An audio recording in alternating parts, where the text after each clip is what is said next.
Am I overreacting? Tired of tiptoeing around a friend, and everything I say makes her angry and defensive. I have cancer, and I don't think the stress is worth keeping her in my life. Sally and I have been friends for 20 years. We met when we were kids, but we never spent a lot of time together in person due to never living close to each other. She moved away right when we met, but we kept in touch via email and such. About 5 years ago, she convinced me to move across the country to be closer to her. I was reluctant at first because I didn't know anyone else there, didn't have a job lined up, and was worried about getting around. I lived in New York City before and I never needed to learn how to drive or even have a license. She promised me that she'd help me settle in and that she'd help me get around until I bought a car. After moving in with her though, I realized that living with Sally was going to suck. I didn't expect her to chauffeur me around everywhere, but I did expect her to take me grocery shopping when she went as she promised me. But that didn't happen. She made grocery shopping a date night activity with her partner in order to exclude me, and I ended up having to Uber to the store. Her pets would pee and poop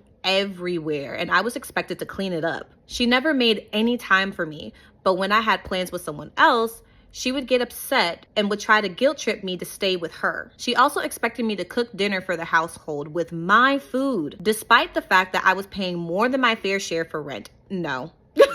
Anytime I would bring up these issues, she'd become defensive immediately. Then she would cry and say stuff like, "I'm such a bad friend," but never actually apologize. Needless to say, I moved out in 6 months because I just couldn't take it. I found work in a different city and moved there. For years, she insisted that I make a 3-hour drive to come and visit her, but only came to visit me twice. And both times she complained about the drive, about my house, and about what I cooked or didn't cook for dinner, and yelled at me for not taking her out on the town, despite never having done anything remotely like that for me. Hell, when I had visited her before I made the move, she didn't even take time off of work to spend time with me. That should have raised some red flags. She wanted specific gifts from me for birthdays and Christmas, but wouldn't get me anything near equal in value. And that's how our friendship started to feel like I was putting in way more effort to make her happy, but she didn't really care if I was happy or not. And anytime I'd say anything to complain about it, she'd immediately get angry and defensive and then cry and play victim without ever apologizing. I've been thinking about it a lot lately. I don't think our friendship can survive. Yeah, I'd say not either.